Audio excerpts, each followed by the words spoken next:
Sun Tour presents the Raleigh Technium World Mountain Bike Championships. Welcome to Mammoth Mountain Ski Area, located in Mammoth Lakes, California, where for 3 mid-August days, over 400 of the toughest, wildest, and dirtiest cyclists in the world have come to challenge the mountain and each other, striving to become world champions in 4 separate disciplines: hill climbing, observed trials, cross-country, and downhill racing.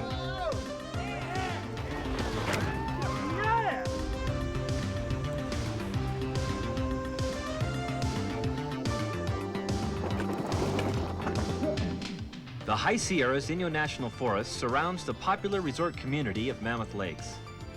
Here, off-road cyclists can explore hundreds of miles of scenic dirt roads and quiet forest trails.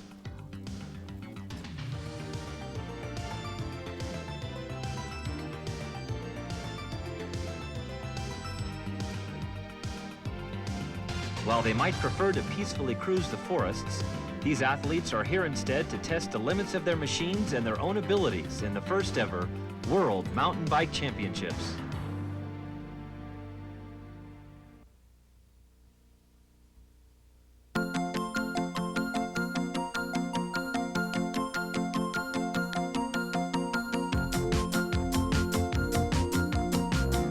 Organized mountain bike events have only existed since the early 1980s. Even so, mountain bike racers now challenge courses throughout North America and Europe, with most competitions centering in New England, the Rocky Mountains, and especially California.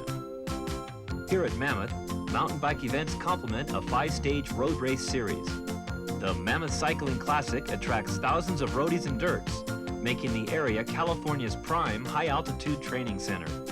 Even the governor of California, George Deukmejian, is here to try out his own mountain bike and to officially start the first event of the World Championships. I don't plan to enter the race today, so you can all feel at ease. You now have a chance to win. And the 2 hill climbers with the best chance in this race are John Tomac of Team Mongoose and Schwinn's national off-road champion, Ned Overend.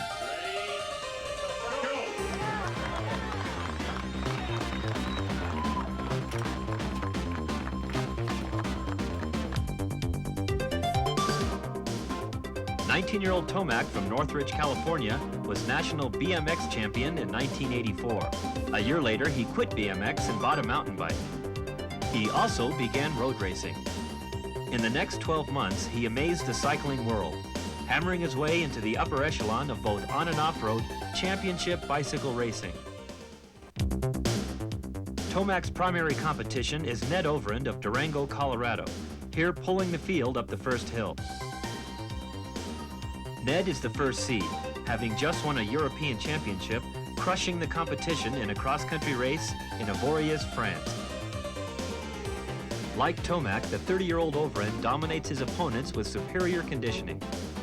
The stamina and speed demanded by road racing, combined with the strength and bike handling developed off the pavement, keep both riders competitive in any terrain. Ned and John have each won several races in the past 8 months, and either could become world champion. Slowed by a crash early in the race, Tomac attacks, fighting his way back to lead the pack. He trails Overend's breakaway by only 20 seconds at the bottom of the long, steep climb. But Ned, apparently immune to fatigue, extends his lead, steadily mashing his way towards the 11,000-foot summit. With 1,000 vertical feet to go, Tomac lurks alone in second place, waiting for Overend to falter.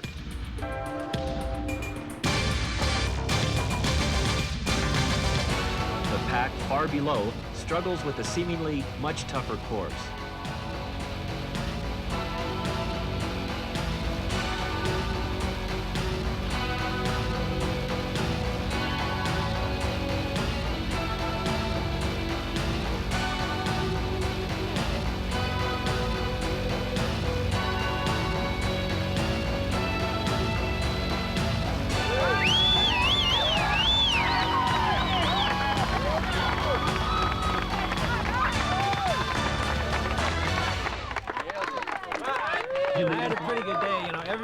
little bit about tomorrow.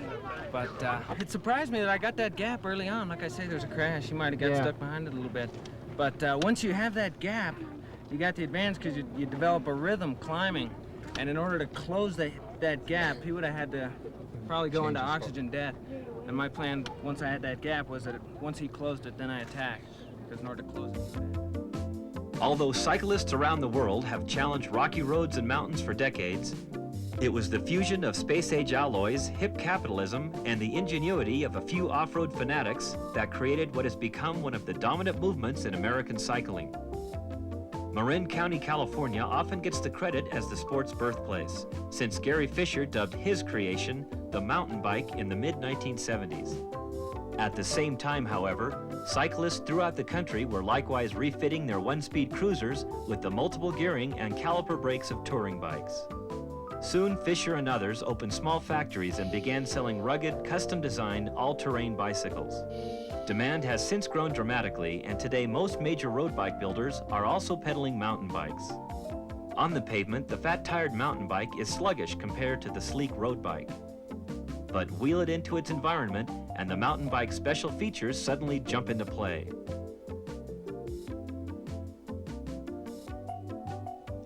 The special geometry of the rugged alloy frame heightens maneuverability, durability, and ground clearance. The tires are fat and knobby for treading through soft sand and bouncing over rocks. The wide handlebars, along with the adjustable seat, help maintain the proper center of gravity, creating a more comfortable and controllable ride. And the wide range of 18 gears allow even novice riders to attack hills and obstacles with confidence. Of course, that doesn't mean they'll make it. It is these design and component combinations that enable off-road cyclists to travel long distances, even over difficult terrain, in a fraction of the time it would take a hiker or pack animal. The mountain bike has created a new way to access and enjoy the American backcountry. Like the machine itself, the 4 disciplines of mountain bike competition evolved directly out of the challenges encountered by off-road cyclists on every ride.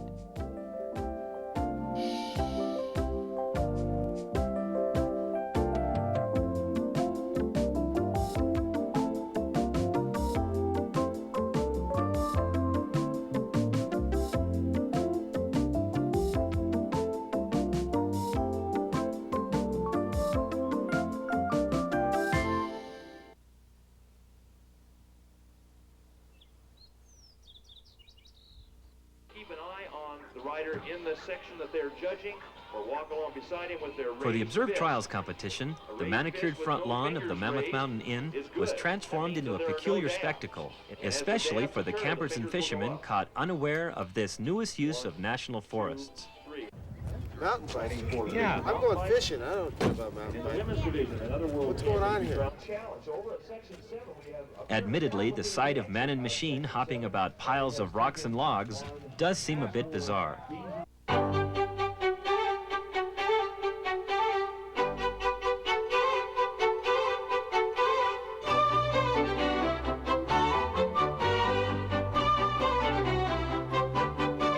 The Observed Trials is not a race, but a test of bike handling skills over several sections of natural obstacles. Riders attempt to negotiate each section without touching the foot or another part of the body. Each touch is called a dab and counts as a point against the rider.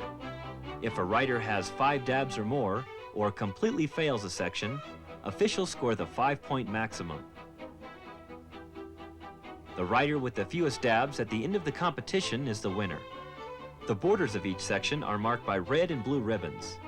Each section has 2 routes within these boundaries.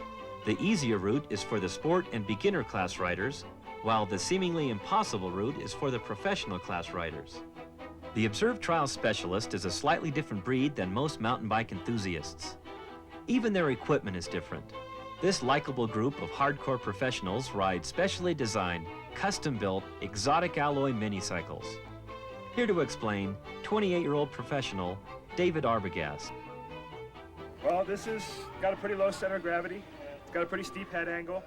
This frame is very, very rigid, which is something that I like, so that when I go to jump through a section, the bike's not springing around and I don't get a lot of funny loading. It does what I want it to do. As the evolution of American trials has gone, we've started with mountain bikes and worked our way down. And so we've started with 26-inch wheels to 24, to a 20 and a 24. Now most everybody goes 20 and 20. That's where I'm going next. The advanced trials riders don't really need gears. The chain slap that you would get with a derailleur would tend to drive you nuts as an expert.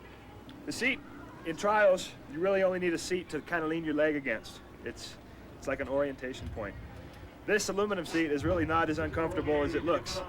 You can really tolerate to sit on it while you wait your turn in a section or while you're bragging afterwards, you know.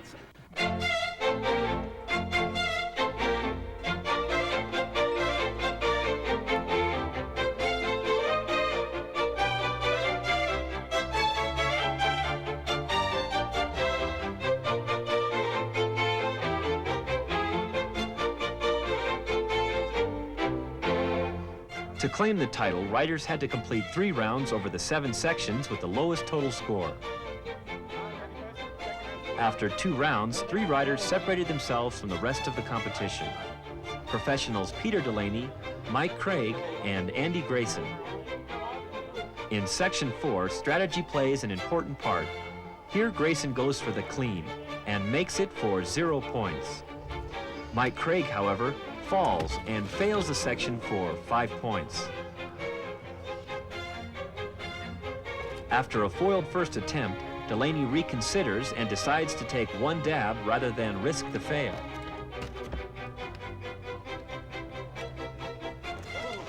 Grayson and Delaney demonstrate the friendly atmosphere of trials competition as they discuss strategy on Section 5.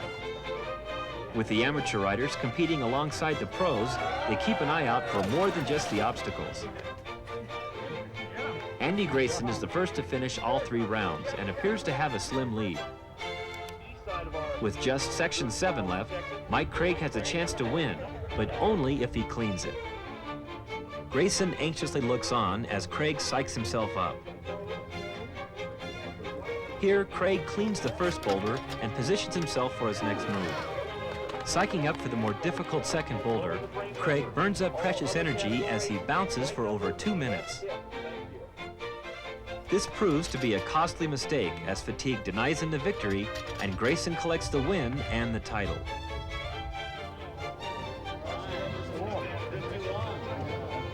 Looks like I got it.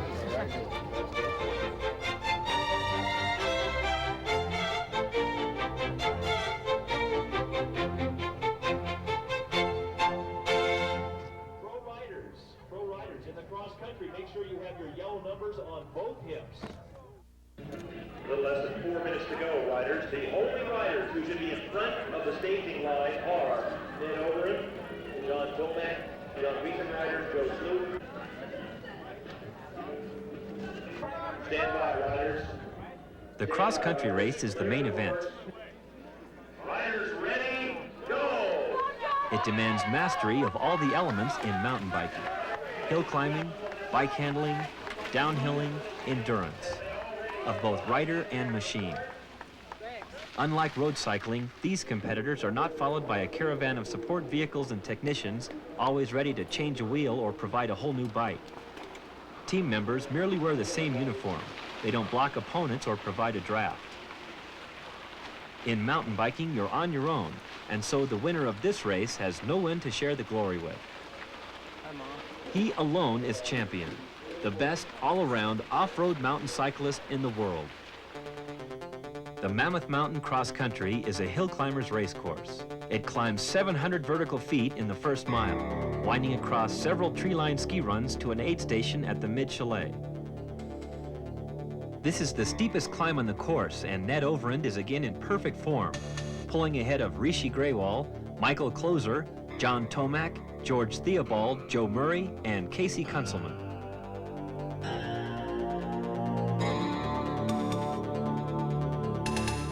After the aid station, racers can shift gears, spin their pedals, and cruise for the next half mile, the flattest section of the course. Crossing Dry Creek and the steep bowls of Chair 5, the road gradually steepens, finally climbing the last pitch to the course's 10,000-foot summit.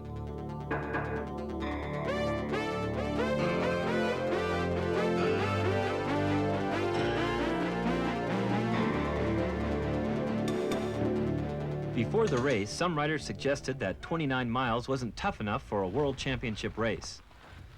Now they're thankful they only have to face this hill 3 more times. Upon reaching the summit, riders are rewarded with an exhilarating change of pace.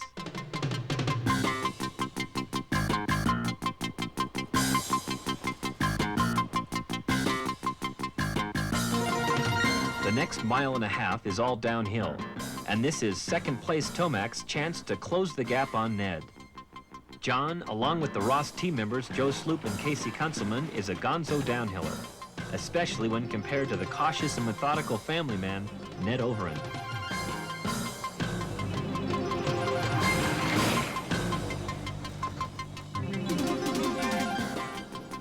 At the bottom of the first lap, Tomac reigns in first place.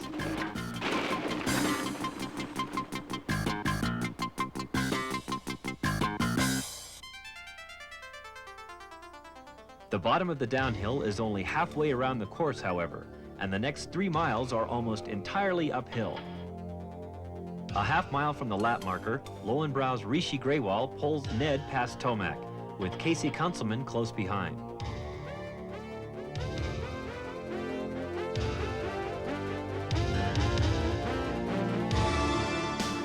Upon reaching the turnaround in front of the main lodge, Ned has taken the lead back from Rishi. Yesterday's uphill winner, riding for Team Swin, Ned Overend. Mountain biking isn't the only kind of race held on Mammoth Mountain. Throughout the winter, the race department here clocks more race starts than any other ski resort in the nation.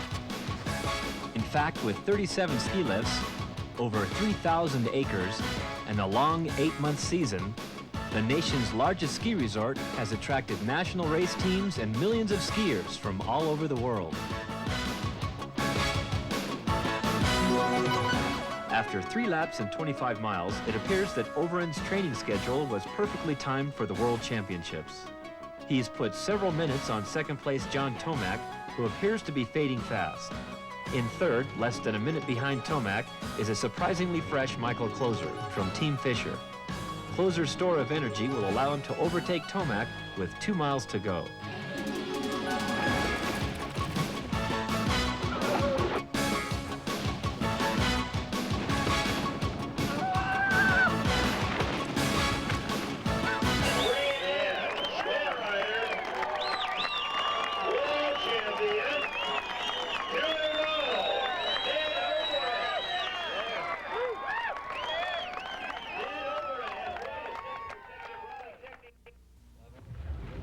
What's about Mike Reagan has 54 left.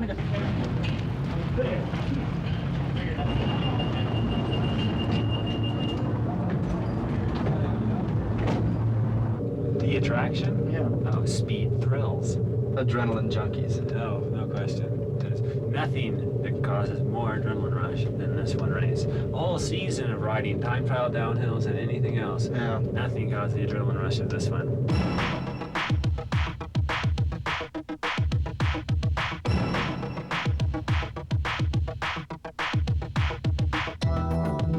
Downhill racing, on skis, on mountain bikes. The strategy is basic. To win, go as fast as you can, make the fewest mistakes. Part luck, part skill, part insanity. Starting at 11,000 feet from the top of Mammoth Mountain, this notorious World Championship downhill course is nicknamed the Kamikaze. Compared to other, more technical downhill races, this course, designed with speed in mind, is a relative superhighway. The fastest racers will tackle this 3.5-mile course and drop over 2,000 vertical feet in just under 6 minutes. The upper section is characterized by an initial steep descent, with 2 180-degree switchbacks through tricky soft pumice. The middle section, with firm ground and few turns, is the fastest, with the top racers reaching over 50 miles an hour. The lower section is relatively flat, with 2 technical back-to-back S-turns. Next comes a short, disruptive uphill section, and finally, the crowd-pleasing finish area. At these speeds, concentration is everything. One miscalculation can spell disaster.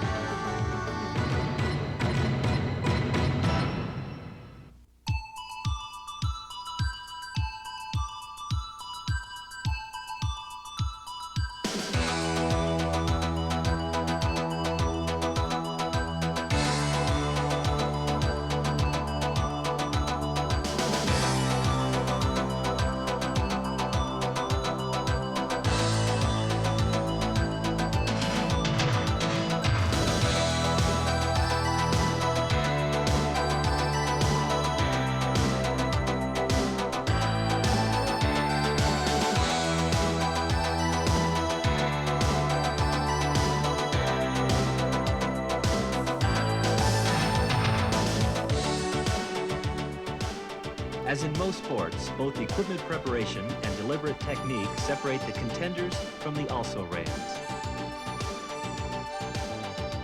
Advanced technique involves proper weight distribution on the front wheel and on the outside pedal for high-speed cornering. The top riders know which brake to use and when to use it. Others don't. And of course, a dynamic tuck for low wind resistance will shave valuable seconds from the elapsed time.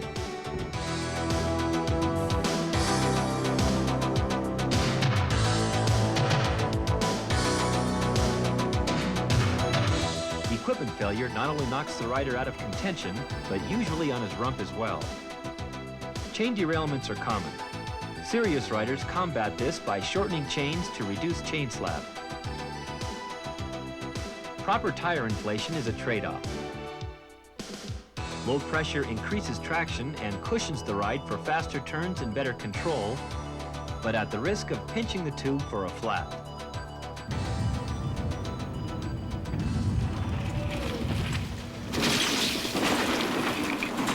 Expert rider Cliff Hake clearly demonstrates the practicality of his protective gear, appropriately named the Kamikaze Survival Suit. Downhill championship here, then June Q. 5 minutes 41 seconds. Casey Kunzelman now sitting in the finish area, seeing if anyone can challenge his time. Casey Kunzelman of Team Ross shatters the old record by over 15 seconds, only to have teammate Joe Sloop beat his time to become the first downhill world champion. Finally had to give way to his teammate Joe Sloop, the winner, 5 minutes and 48 seconds.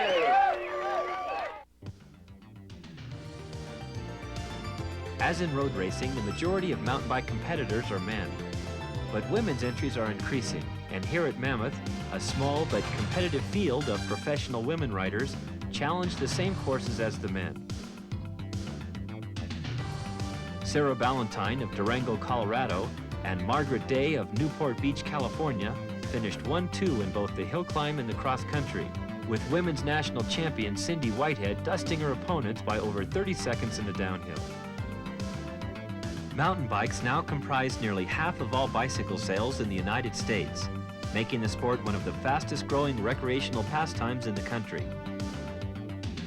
This year, the European riders who would have easily dominated the observed trials at Mammoth stayed home to compete in their own championships. Ned Overend and Joe Murray, on the other hand, represented the American emphasis on endurance racing, rolling away with first and second places in the European cross country. Hopefully next year, competitors from both sides of the Atlantic will be here in Mammoth to challenge each other in the 1988 World Mountain Bike Championships. We hope you'll be here too. Wouldn't want to be anywhere else. This program was brought to you by Sun Tour Bicycle Components, Raleigh Technium Bicycles, and the community of Mammoth Lakes, California.